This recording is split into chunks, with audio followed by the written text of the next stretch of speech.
నక్సలైట్ వల్ల నీకు వచ్చిన నష్టం ఏందే? నక్సలైట్లని పట్టి పట్టి పట్టి వేటాడి మీద సంపాదించినటువంటి అవసరం ఏముంది?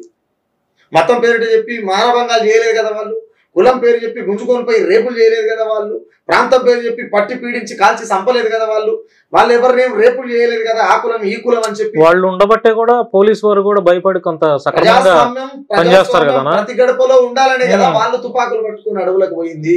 అంటే ప్రజల తరపున ఎవరు నిలబడ్డా చంపుతారని క్లియర్ గా చెప్పాలి. ఇప్పుడు అంతరించిపోయినట్లు లేరు చాలా వరకు నక్సల్స్ కదా. ఎందుకని భయపెట్టడం వల్ల, లేకపోతే చంపేయటం వల్ల, లేకపోతే మనకెందుకు రా బాబు అని వాళ్ళంతటికి వాళ్ళు విరమణ తీసుకోవటం.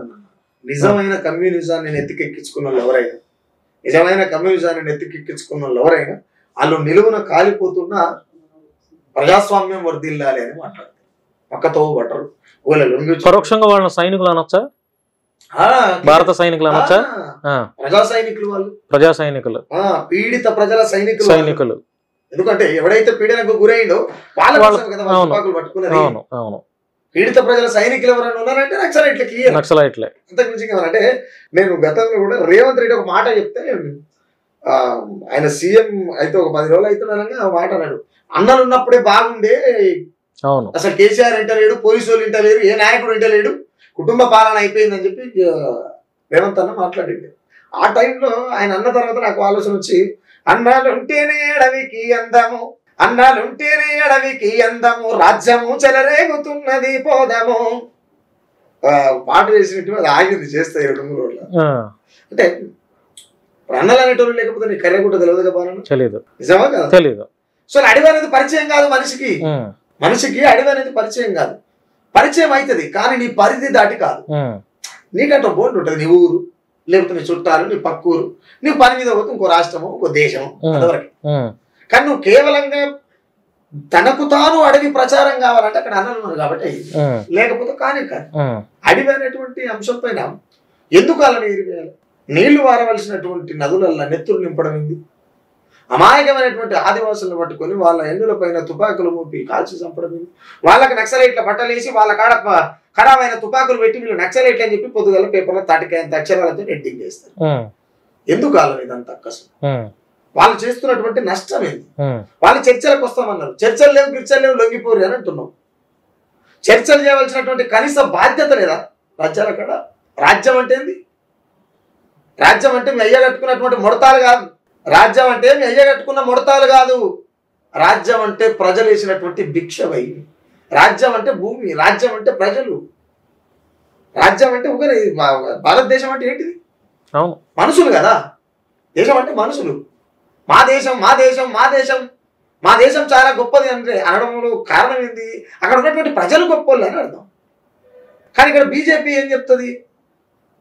పుడితే పుట్టాలే హిందువుగా అంటే మిగతా వాళ్ళంతా మనుషులు కదా. వాళ్ళు ఎవరి మతం అనుకుందని చెప్పి రాసుకున్నారు కదా, రాజ్యాంగంలో పొందుపరిచారు కదన్నా. ఎవరి మతం అనుకుంది, ఎవరి కులం అనుకుంది అని రాసుకున్నారు కదా. కొంతమంది ఏం మాట్లాడుతున్నారంటే ఇది హిందూ దేశంగా ప్రకటించాలని ఇప్పుడు నినాదాలు చేస్తున్నారు. ఆయన ఏం చెప్తున్నట్టు లంగల్ మస్తుగా మాట్లాడతారు అవుతారా? అవును. ఇళ్ళకి పోతే పిల్లల కూరగారు. అవును, క్లియర్. ఇళ్ళకి పోతే పిల్లల కూరగారు. అసలు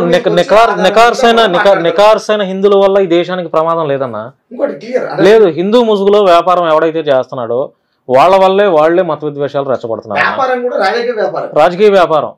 కొంతమంది పని పాటలైన పోరంబోకు నా కొడుకులు యూట్యూబ్ వేదికగా పెట్టుకొని ఎంతసేపు ఆ క్రిస్టియన్ల మీద, ముస్లింల మీద, లేకపోతే హిందువుల్లో సెక్యులర్ భావజాలం ఉన్నటువంటి వాళ్ళు కూడా ఇప్పుడు హిందువుల్లో కూడా చాలా మంది, కొంతమంది ఇప్పుడు రాధా మనోహర్ దాస్ ఉన్నాడు, వాడు మాట్లాడే విషయాలపైన కొంతమంది బ్రాహ్మణ మతంలో ఉన్నటువంటి వాళ్ళు, కొంతమంది శర్మ గారు, రాఘవ శర్మ గారు మొన్న ఈ మధ్య అలా ఎందుకు మాట్లాడతావు, ఎవరి మతం వాళ్ళకి గొప్ప, ఎవరి తల్లి వాళ్ళకి గొప్ప, మన మతాన్ని మనం గౌరవించుకుంటూ ఇతర మతాలను కూడా గౌరవించుకోవాలని మాట్లాడినందుకు ఆయన బ్రాహ్మణుడని మర్చిపోయి కూడా చాలా మంది అమర ప్రసాద్ లాంటి వాళ్ళు ఆయన ఫోన్లు చేసి బెదిరిస్తున్నారు. అంటే అమర ప్రసాద్ అని చాలా మంది అంటారు. ఎవరైనా అమర ప్రసాద్ నాకు ఐడియా లేదు, ఐడియా లేదు, ఎప్పుడు చూడలా, నాకు తెలియదు అసలు. నేను ఒక టైప్ ఆఫ్ మెసేజ్ మాత్రమే వింటా. ఈ చెత్త చేదారం కంపు అంతా ఇన్లేదు. అమరప్రసాద్ అంటే నేను నాకు ఇద్దరు అడ్డుట అన్న ఇట్లా అమరప్రసాద్ ఇట్లా మాట్లాడుతుండు, అంబేద్కర్ వ్యతిరేకంగా మాట్లాడుతూ, అంబేద్కర్ రాజ్యాంగం రాసిండు అని మాట్లాడుతుండు, హిందూ ధర్మం సనాతన ధర్మం అని ఏదో మాట్లాడుతుంటే ఎవరైనా అమరప్రసాద్ అసలు ఎవరైనా ఏంటంటే ఆయన దళితుడట. దళితుడు, ఎస్సీ. ఆయన దళితుడట. ఆయన దీన్ని హిందూ దేశంగా ప్రకటిస్తేందుకు నువ్వు మనుషులే కాదని చెప్తుందిరా ఆయన మనధర్మశాస్త్రం. మార్చేది ఏందిడా తొక్క ఊరవతలే కదా నువ్వు ఉండేదాడా ఇప్పటికి స్టిల్ 75 ఏళ్ళు వచ్చినా కూడా. నీకు కులాన్ని నువ్వు ఒప్పుకుంటున్నావంటే వాళ్ళు ఇచ్చినటువంటి అంటరానితనాన్ని నువ్వు ఒప్పుకుంటున్నట్టే లెక్క. సుఖరామ నరసింహుడు నాకు కులమే లేదని చెప్తున్నా, కులం ఉండొద్దని చెప్తున్నా. కులమే లేదని చెప్పే కదా నేను ఇంకో కులం పిల్లలు పెళ్లి చేసుకున్నది. నీకు కులం ఉన్నది అంటే అన్ని ఉన్నట్టే లెక్క మీ దగ్గర. నాకేంటి నేను ఓపెన్ గా చెప్తా ఈ మాట అయితే. నీకు కులం ఉన్నది అని అనుకుంటే చాలా మంది మేధావులు ఏం మాట్లాడతారంటే బాబాసాహెబ్ అంబేద్కర్ గారి ఆశయంలో భాగంగా కులాంతర వివాహాలు చేసుకోవడం వల్ల కుల నిర్మూలన జరుగుతుంది, ఈ దేశంలో కులం అనేది పోవడానికి ఎంతో కొంత ఉపయోగపడుతుంది అని మాట్లాడుతూ. అట్లా మాట్లాడే మేధావులారా మీ వినమల కళ్ళు తెరిసిరా? వినమన పెళ్లిళ్ళు చేసుకురా? ఎందుకు ఇంకో కులాంతర వివాహం చేసుకోలే? మాట్లాడేటలకు సోయి ఉండాలి కదా. నాకు చాలా చిన్న వయసులో చేసుకున్నాను నేను పెళ్లి, 20 ఏళ్ళకే పెళ్లి చేసుకున్నా. ఏ కాస్ట్ అమ్మాయి? ఎస్సీ మాల. అవును. ఈడ మాల మాధవులకే పంచాయతీ దిగలే, మీరేమో రాజ్యాన్ని వెళ్దామంటారు. అసలు రాజ్యం ఎట్టి వెళ్తారు? మీ పంచాయతీ దిగలే, మీ అన్నదమ్ముల పంచాయతీ దిగలే, పక్కింటి పంచాయతీ ఆడిపోతారు. ఇంకోటి ఏంటంటే ఈ దేశానికి బీసీలు ఎంతైతే బలమో అంతే ప్రమాదం. ఎంతైతే బలమో బీసీలు అంతే ప్రమాదం. ఎందుకు? ఏ పార్టీ జెండాలు మోయాలన్నా ఆ జెండాలు మోసే బానిసత్వంలో ముందు వరుసలు ఉండేది బీసీలు. అంతే కదా. ఏ పార్టీ జెండా ఎగరాలన్నా అది ప్రచారం కావాలన్నా బానిసత్వంలో శివసత్తులు లేక పోయేది దళితులే కదా. అవును.